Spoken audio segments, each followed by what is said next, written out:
Hey, what's going on? Welcome back or welcome to America Sports. Today we are breaking down who should win each NBA's regular season awards. Let's get right into the awards.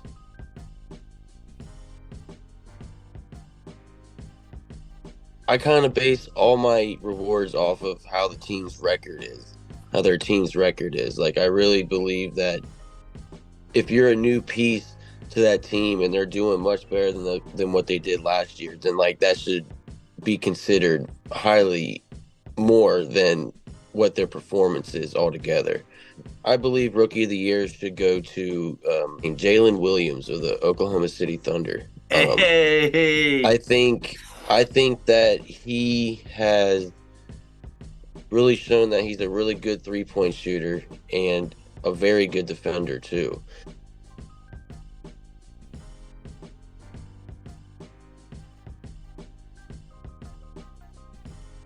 I think those pieces alone, and plus the Thunder are in the play-in right now. I love that pick. If I say Jalen Williams is Rookie of the Year, everyone just calls me a Thunder homer. But to hear someone else say it means more because people will just be like, oh well, yeah, you want him to be Rookie of the Year. He's such improved. Just look at Jalen Williams' last 2-3 weeks.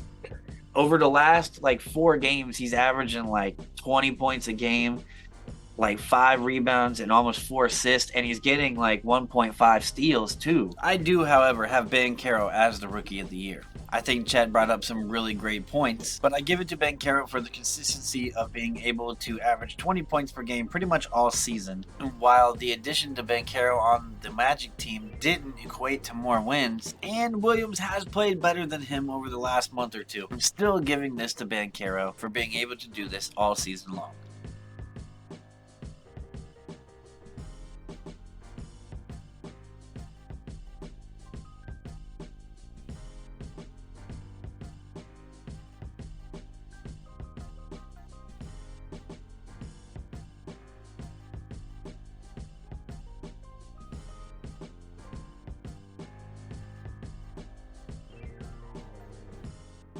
Defensive Player of the Year, who I think we're going to have the same Defensive Player of the Year.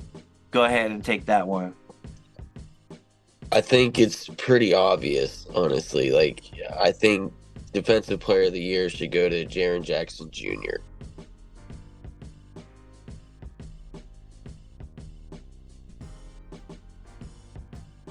He's averaging well over 3 blocks a game, and like that's very rare in nowadays game where the refs just blow their whistles on just about every time you drive to the rim.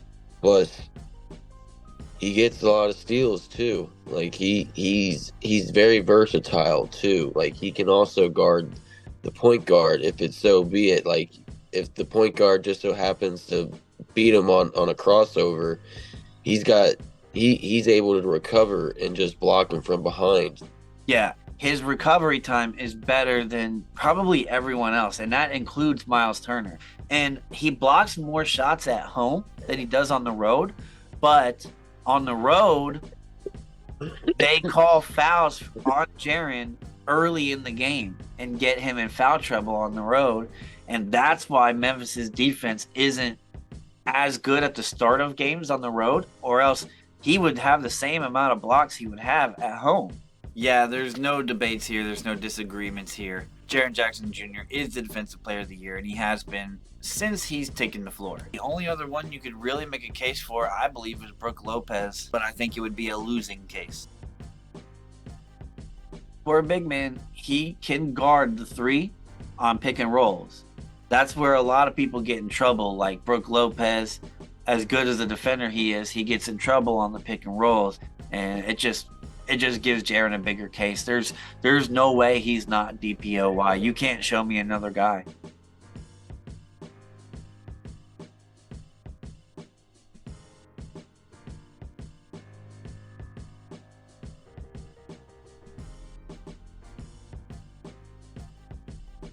I believe Coach of the Year should go to Mike Brown of the Sacramento Kings. He deserves it because I mean, like, for one, it ended the longest playoff drought in NBA history this year, Yeah. and they're a top 3 seed in the West. Yeah, again, no disagreements here. Mike Brown is coach of the year. In just his first season with the Kings as a head coach, becomes just the second coach to win more than 40 games with the Sacramento franchise. That's just crazy.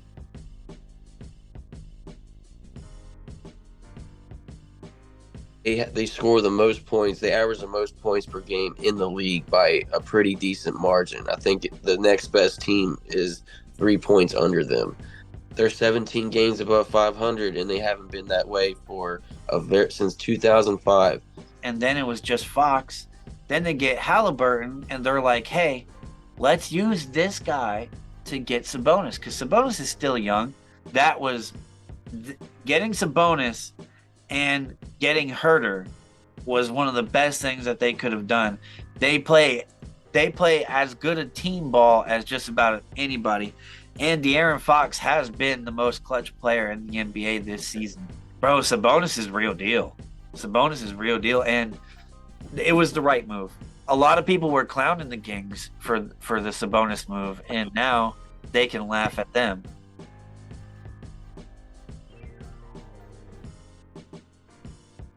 I hope they win, honestly. I'm a little iffy to take them. If it does come down to Kings Warriors, I'm a little scared to take them.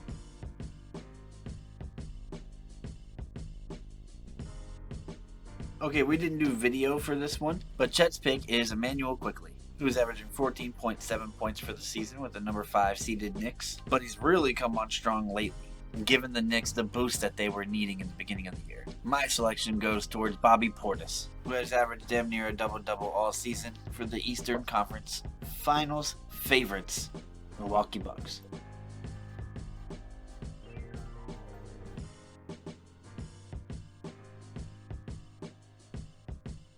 I gotta get your MVP pick, bro. Joel Embiid. I mean, I know Jokic is basically a triple-double guy, and whenever he gets a triple-double, they don't lose. But I mean, the guy's probably I would just give it to Embiid just because he's been fighting like hell for the past 2 seasons, but just hasn't been better than Jokic. And I would give it to Embiid this year because I mean, hell, he's leading the league in points per game. He's a great rebounder, great passer. He's an even better defender than Jokic is.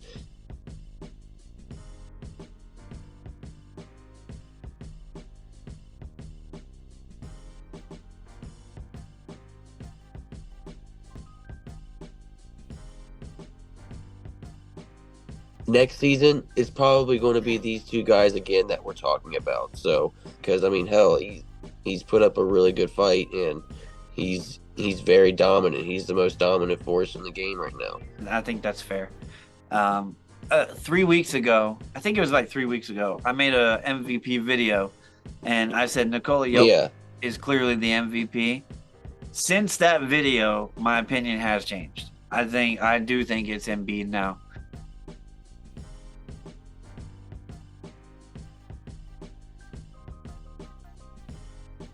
I think Jokic was ahead at that time, so I don't think I was wrong.